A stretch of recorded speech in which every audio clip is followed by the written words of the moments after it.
ഇപ്പോൾ കോൺഗ്രസിനുള്ളിൽ RSS ചാരനായാണ് സന്ദീപ് വാര്യർ അറിയപ്പെടുന്നത്. കാരണം ഏതെല്ലാം പ്രശ്നം ഉണ്ടാകുമോ ആ പ്രശ്നങ്ങളിലെല്ലാം കോൺഗ്രസിനെ കൊണ്ട് കുഴിയിൽ ചാടിക്കുക. ഇപ്പോൾ ഏറ്റവും അവസാനം രാഹുൽ മാങ്കൂട്ടവുമായ പ്രശ്നത്തിൽ ഇരയുടെ ഐഡന്റിറ്റി വെളിപ്പെടുത്തി എന്ന കേസിൽ പ്രതിയാണ് സന്ദീപ് വാര്യർ. ഇപ്പോൾ പാലക്കാട് ജില്ലയിലുമായി പരിശോധിക്കുകയാണെങ്കിൽ RSS ചാരനാണോ എന്ന് സംശയിക്കേണ്ടി വരും. ആദ്യം ഷാഫി പറമ്പിലിനെ ഒതുക്കാൻ ശ്രമിച്ചു, രാഹുൽ മാങ്കൂട്ടം ഒതുങ്ങി, VT ബൽറാം ഇപ്പൊ ബീഹാറിലെ BDയുമായി ബന്ധപ്പെട്ട് ഒതുങ്ങി. അങ്ങനെ പാലക്കാട് ജില്ലയിൽ നിന്നും വളർന്നു വന്ന യുവ നേതാക്കളെല്ലാം തവിട് പൊടിയാവുക. ഇത് ഇവിടെ അദ്ദേഹത്തിൻ്റെ കാര്യം പറയുമ്പോഴത്തേക്ക് എനിക്ക് ഓർമ്മ വരുന്നത്, മുമ്പ് ഞാൻ KG മാരാറുമായിട്ട് വർക്ക് ചെയ്യുമ്പോഴത്തേക്ക് അദ്ദേഹം പറഞ്ഞ ഒരു സിദ്ധാന്തം, അതൊരു സദാസത്യവാക്യം പോലെയാണ്. അതായത് ഒരു കേഡർ പാർട്ടിയിൽ വർക്ക് ചെയ്ത ഒരാൾക്ക് ഒരിക്കലും ഒരു നോൺ കേഡർ പാർട്ടിയിൽ വർക്ക് ചെയ്യാൻ പറ്റത്തില്ല. അതുപോലെ നോൺ കേഡർ പാർട്ടിയിൽ വർക്ക് ചെയ്ത ഒരു വ്യക്തിക്ക് ഒരിക്കലും കേഡർ പാർട്ടിയിലോട്ട് വർക്ക് ചെയ്യാൻ പറ്റില്ല. കാര്യം രണ്ട് എക്കോസിസ്റ്റമാണ്. അപ്പോൾ ഇദ്ദേഹം ഒരാൾ മറ്റൊരു പാർട്ടിയിൽ മാതിരി BJPക്കാരനാകുക എന്നുള്ളത് പ്രത്യേകമായിട്ട് സംഭവിച്ചു പോകുന്നൊരു കാര്യമല്ല. ആശയം നല്ലവണ്ണം പഠിച്ച് അതിനകത്തോട്ട് ഒരു അഫിനിറ്റി ഉണ്ടായി അതിന് വേണ്ടിയിട്ട് സമരം ചെയ്ത് അങ്ങനെ വളർന്നു വന്ന ഒരാളാണ് സന്ദീപ് വാര്യർ. അപ്പോൾ ഒരു രാത്രി കൊണ്ട് ഈ കോൺഗ്രസ്സുകാർ CPM ആയിട്ട് മാറുന്നത് പോലെ പെട്ടെന്ന് ഒരാൾക്ക് ഒരു രാഷ്ട്രീയപരമായിട്ടുള്ളൊരു മാറ്റം, പ്രത്യേകിച്ച് കോൺഗ്രസ്സിലോട്ട് ഉള്ളൊരു മാറ്റം സാധ്യമല്ല. ഇദ്ദേഹത്തെ സ്വീകരിക്കാൻ വേണ്ടിയിട്ട് ബാലൻ അന്ന് വെയിറ്റ് ചെയ്ത് നിൽക്കുകയായിരുന്നു, സന്ദീപ് വാര്യരെ പറ്റി പൊഴുത്തി പറഞ്ഞിട്ടൊക്കെ. പക്ഷേ അദ്ദേഹം ഭാഗ്യവശാലോ നിർഭാഗ്യവശാലോ പോയത് കോൺഗ്രസ്സിലോട്ടാണ്. അപ്പം BJP വിട്ട് കഴിഞ്ഞാൽ അദ്ദേഹം സ്വാഭാവികമായിട്ട് പോകേണ്ടിയിരുന്ന CPMലായിരുന്നു. എങ്കിൽ അദ്ദേഹത്തിന് ഇത്രയും അപകടം വരത്തില്ലായിരുന്നു. കാര്യം കേഡർ ടു കേഡർ പോയതാണ്. അപ്പോൾ ഈ കേഡറിൽ നിന്ന് നോൺ കേഡറിലോട്ട് പോയവരെല്ലാം തിരിച്ച് ഏതെങ്കിലും കേഡർ പാർട്ടിയിലോട്ട് പോകണം, അല്ലെങ്കിൽ അവർ നശിക്കണം എന്നുള്ളതാണ് സിദ്ധാന്തത്തിൻ്റെ വേറൊരു രീതി. അത് അദ്ദേഹം ഈ പറഞ്ഞിട്ട് ഏകദേശം ഒരു 40 വർഷമായെങ്കിലും അത് വളരെ ശരിയാണെന്ന് നമ്മൾ പല വിശകലനത്തിൽ നമുക്ക് മനസ്സിലാക്കാൻ പറ്റും.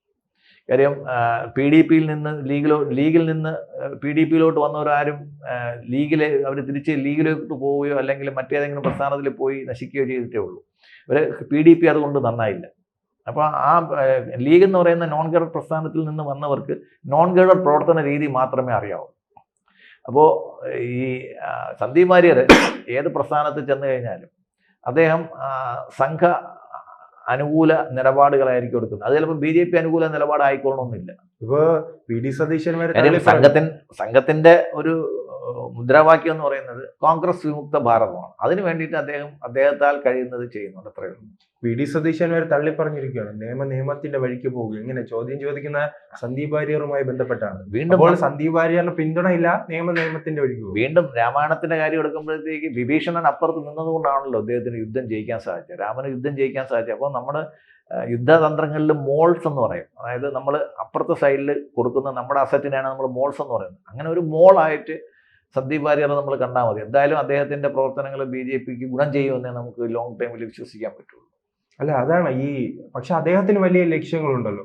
MLA ആകണം, ഒരു സീറ്റ് നേടുക, അതിനുവേണ്ടി മുസ്ലിം ലീഗിന്റെ കോൺഗ്രസിന് കാല് പിടിക്കുക. അതിന് കോൺഗ്രസിന് ലോക്സഭ രാജ്യസഭാ സീറ്റുകളുണ്ട്. ആ സീറ്റുകൾ ഏതെങ്കിലും പിടിച്ചിട്ട് കയറാനേ പറ്റത്തുള്ളൂ. അല്ലാതെ അദ്ദേഹത്തിന് ഇപ്പം സന്ദീപ് വാര്യർ ഏത് മണ്ഡലത്തിൽ കൊണ്ടുവരുന്നത് വൻ അടിയാണ് അവിടെ നടക്കുന്നത്. അതന്നെ, അദ്ദേഹത്തിന് എവിടെ മത്സരിച്ചാലും ജനാധിപത്യ രീതിയിൽ മത്സരിക്കാൻ നിന്ന് കഴിഞ്ഞാൽ, ഇല്ലെങ്കിൽ വയനാട് എവിടെയെങ്കിലും ചെന്ന് നിന്ന് കോൺഗ്രസിന്റെ സീറ്റ് മത്സരിച്ചാൽ ചിലപ്പോൾ ജയിക്കും.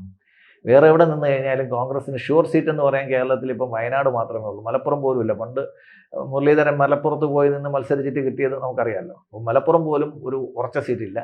ഈ കണ്ണുടച്ച് വോട്ട് ചെയ്യുന്ന വയനാട് ചിലപ്പോൾ ഒരു സീറ്റ് കിട്ടുകയാണെങ്കിൽ അടുത്ത തവണ സന്ദീപ് വാര്യർ ജയിക്കും. വേറെ എവിടെ നിന്ന് കഴിഞ്ഞാലും സന്ദീപ് വാര്യർ ജയിക്കത്തില്ല. എന്തായാലും ഈ ഒരു വിവാദങ്ങളിൽ രാഹുൽ ഈശ്വറിന്റെ പിൻപറ്റുക, അല്ലെങ്കിൽ ഈ ഒരു ഇരയായ ഒരു കുട്ടിയുടെ പേര് വെളിപ്പെടുത്തുക, ഇരയെ ഞാൻ ന്യായീകരിക്കുകയല്ല. ഇരയ്ക്ക് ഒരു പ്രൈവസി ഇല്ല. കാര്യം അവർക്ക് ചീഫ് മിനിസ്റ്ററുടെ വീട്ടിൽ പോകാമെങ്കിൽ പലരും അത് കണ്ടിരിക്കും. ഒരു പരാതി FIR കോടതി എന്ന് പറയുമ്പോഴത്തേക്ക് ഇപ്പോൾ ദിലീപിന്റെ കേസിൽ നടി ആരെന്ന് നമുക്ക് എല്ലാവർക്കും അറിയാം. നമ്മൾ പേര് പറയുന്നില്ല എന്ന് മാത്രമേ ഉള്ളൂ. അവർ ഐഡന്റിറ്റി വെളിപ്പെടുത്തരുത് എന്നാണ് ആ നിയമത്തിന്റെ ഉദ്ദേശം. പേര് വെളിപ്പെടുത്തരുത്, അതൊരു മുന്നറിയിപ്പ്.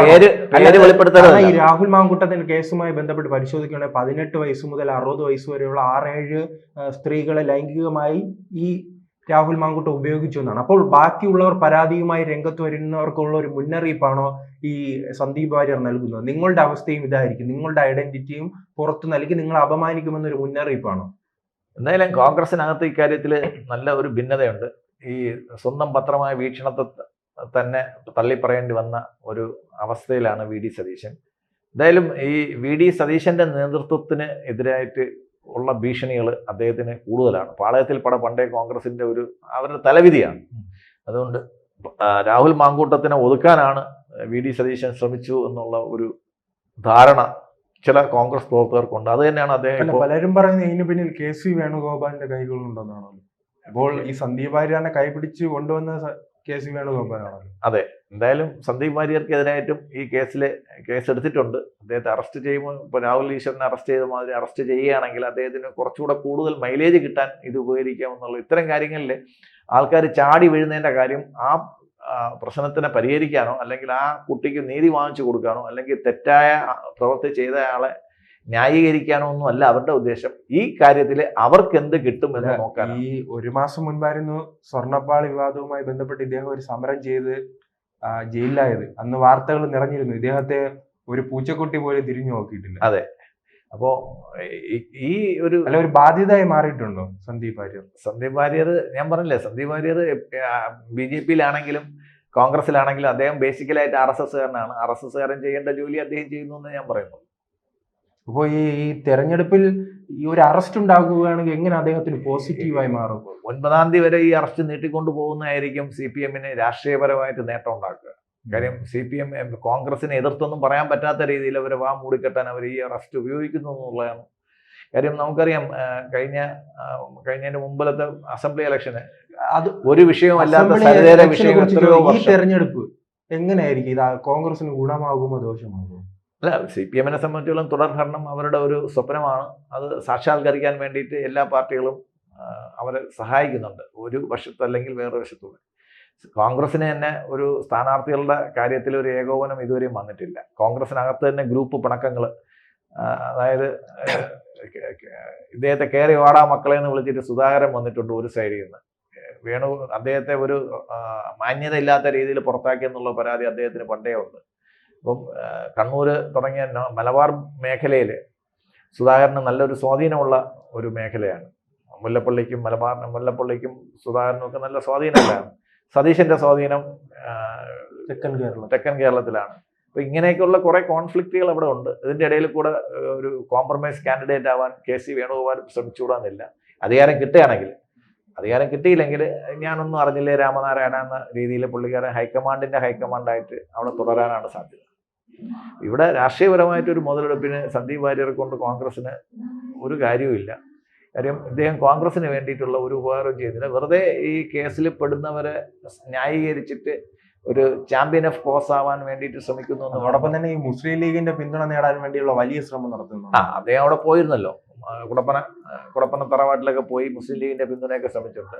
അതുപോലെ അദ്ദേഹത്തിന് ഇനി അടുത്ത ഇലക്ഷന് MLA ആവണമെങ്കിൽ വയനാട് എന്ന് പറയുന്ന ഒരു ജില്ലയിൽ എവിടെയെങ്കിലും ഒരു സീറ്റ് കിട്ടിക്കഴിഞ്ഞാലേ അദ്ദേഹത്തിന് MLA ആവാൻ സാധിക്കുള്ളൂ. കാര്യം ബാക്കി ഏത് മണ്ഡലത്തിൽ നിന്ന് കഴിഞ്ഞാലും BJP അദ്ദേഹത്തെ വോട്ട് മറിച്ചെങ്കിലും അദ്ദേഹത്തെ തോൽപ്പിക്കാൻ വേണ്ടിയിട്ട് അവർ ശ്രമിക്കും എന്നുള്ള കാര്യത്തിൽ സംശയമൊന്നുമില്ല.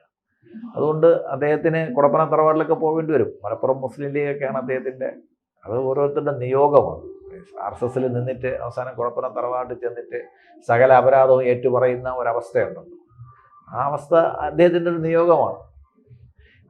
മോഹൻലാലിൻ്റെ ഡയലോഗ് തന്നെ പലരും ചോദിക്കുന്നത് സോഷ്യൽ മീഡിയയിൽ, വാര്യരെ നീ എന്താ നന്നാവാത്തതെന്ന്. അത് തന്നെയാണ് അദ്ദേഹത്തിൻ്റെ അടുത്ത് പലരും ചോദിക്കുന്നത്. വാര്യർ നന്നാവുന്നില്ല. കാര്യം സന്ദീപ് വാചസ്പതിയെ പോലെയൊക്കെയുള്ള ഒരു നല്ലൊരു വാഗ്മിയായിട്ട് നല്ലൊരു യുവ നേതാവായിട്ട് പാർട്ടിക്ക് അതീതമായിട്ട് ഒരുപാട് ഫാൻസ് ഉള്ള ഒരു നേതാവായിരുന്നു സന്ദീപ് വാര്യർ. മറ്റു പാർട്ടികളിൽ പോലും അതുകൊണ്ടാണല്ലോ ബാലനെ പോലുള്ള ഒരു വെയിറ്റ് ചെയ്ത് നിന്നത്. അപ്പോൾ അദ്ദേഹം ഒരു നല്ല തിളങ്ങി വരുന്ന ഒരു താരമായിരുന്നു. എന്തോ സ്വയം കൃതാനർത്ഥം എന്ന് പറയാം, അദ്ദേഹത്തിൻ്റെ കയ്യിലിരിപ്പ് കാരണം ഒന്നുമല്ലാത്തവനായിട്ട് മാറി എന്നുള്ളതാണ്